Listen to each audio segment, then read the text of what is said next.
Ok, et comme je parle tout en anglais, là je vais vous lire, les livres sont en français, je voulais aussi vous lire un passage de mon livre, donc l'introduction de mon livre Un nouveau monde. Voilà, donc c'est l'introduction. Ce livre raconte une histoire, mais aussi des histoires. Chaque photographie de ce livre est le résultat d'un sentiment, d'une scène de vie, d'un moment authentique sur la planète. Dans notre voyage, il y a un fil directeur, le guide. Au cours de ce séjour, j'ai eu beaucoup de guides. Cependant, il y en a un qui est toujours là, près de moi, et me permet de voir ce qu'un aveugle ne peut pas voir. Ou plutôt, il me fait voir le monde comme s'il était pour moi. C'est en effet le cas. Le monde est fait pour moi, tout comme il l'est pour chacun de nous. Et la façon dont chacun le voit se reflète dans la façon dont il laisse son empreinte. En ce qui me concerne, je vois le monde d'un œil admiratif et curieux, intrigué, émerveillé, passionné. Le guide me montre les signes, les messages qui, eux, sont là uniquement pour moi. Et je me sens faire partie de la Terre, dans tous les sens du terme, la planète, la nature, la Terre, notre mère. Ici, on l'appelle Pachamama. Ce livre raconte donc des histoires particulières, mon histoire, et une histoire avec un grand H, celle qui est un tout, de la vie, de la terre et de nos pères. Celle d'un mécanisme dans lequel toutes les pièces sont liées et dont chacune a un rôle à jouer. Et, et ça, c'était vrai qu'à chaque fois que je voyais des signes, personne d'autre les voyait, j'avais l'impression que c'était quelque chose envoyé juste pour moi. Je me sentais vraiment spéciale et connectée à la nature. Et ça, c'est quelque chose que j'ai trouvé partout, au Pérou, mais je l'ai trouvé aussi aux États-Unis, je l'ai trouvé en France. C'est plus dur après quand on est déconnecté par les écrans. Mais après, c'est la connexion, elle est passée avec les humains. Du coup, la connexion, après, elle change. C'est contagieux. Voilà, vous voulez un autre extrait? Un extrait du livre de Thaïlande. Qu'est-ce que je peux vous dire? La Thaïlande, un petit extrait. On va prendre... Ah ouais, mais ça, j'ai déjà raconté. Les cascades. Allez, In Wonderland. De tout mon cœur, j'affirme que les plages de Thaïlande sont parmi les plus beaux endroits du monde. Il y a une énergie particulière, une atmosphère de sécurité et de liberté. Nous, si petits, et sur un petit bout de terre, entourés par l'immensité du ciel et de l'océan qui se répondent, l'immensité de la lune et celle du coucher de soleil. Tout le monde est donc ici pour être heureux et notamment pour faire la fête. Le soir de la fameuse Full Moon Party, j'ai vu la pleine lune la plus incroyable de toutes. Juste là, face à moi, je la vois depuis mon bungalow, elle se reflète sur la mer. Le halo qui l'entoure occupe une grande partie du ciel. Ce soir, tous les éléments sont différents. La lune nous appelle tous. Pour ce qui est de la fête en elle-même, des murs de son juxtaposés, des cadavres imbibés échoués tout au long de la plage d'Aoluk et quelques décorations colorées, mais malgré tout une sacrée fête générale sur une plage magnifique. On ne va pas s'en plaindre. Vous admirez si compte la magnifique île de Koh Tao, vue de Koh Phangan. Voilà, ça, oula, bah voilà, le livre, ça y est, il s'est pété là, dans tous les sens.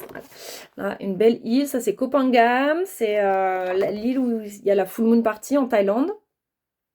Et ça c'est pareil, hein, vous imaginez, j'avais 20 ans, j'étais à l'école encore, je prenais dès que j'avais un peu de sous de côté, je prenais des billets d'avion, je partais à l'autre bout du monde toute seule comme ça fait grandir aussi. Voilà, c'est des compétences abstraites, mais qui en fait forment la résilience, la personnalité, le fait de savoir se débrouiller quand on part à l'étranger, faire des papiers administratifs, des visas, prendre un bus, faire des transports, voilà, la logistique, tout ça. Ouais, j'ai beaucoup appris de mes voyages en fait, même peut-être plus que à l'université, dans toutes les formations que j'ai faites et tout ça. C'est vraiment mes expériences à l'étranger, les rencontres avec les gens et voilà, le fait d'être courageux, d'aller, même quand c'est difficile, de lire les signes, tout ça, je pense que c'est ce qu'il y a de plus important pour comparer à après tout ce qui est théorie, ça se trouve dans les bouquins, ça, hein, on a Google maintenant, on a l'intelligence artificielle, on a accès à toute l'information en 2 minutes. Il suffit d'être un petit peu préparé. Mais voilà, voilà, et ben j'ai encore d'autres livres sur mon site internet, l'Asie, le Pérou, la forêt amazonienne, Paris, Normandie, qu'est-ce qu'il y a encore? L'Angleterre, j'ai des articles sur le Bahreïn, l'Espagne,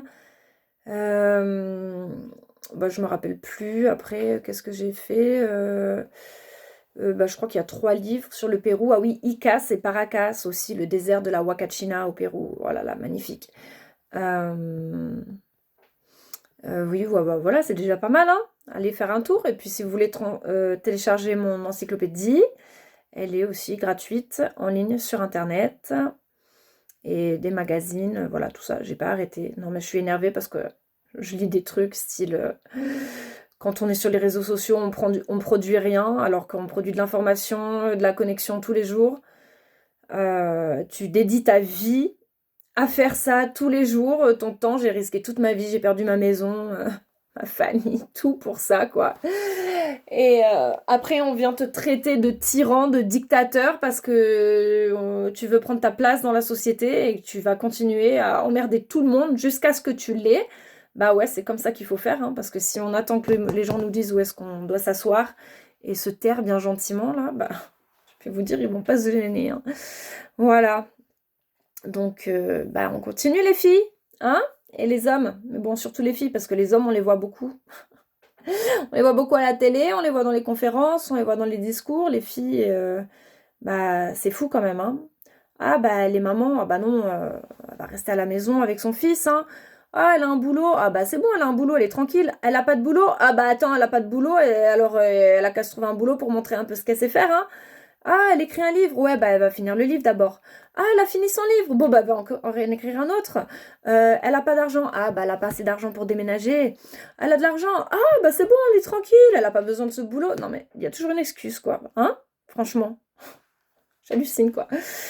Voilà, toujours une excuse pour nous laisser de côté, mais continuez à emmerder le monde, moi je vous dis. Allez, bonne journée.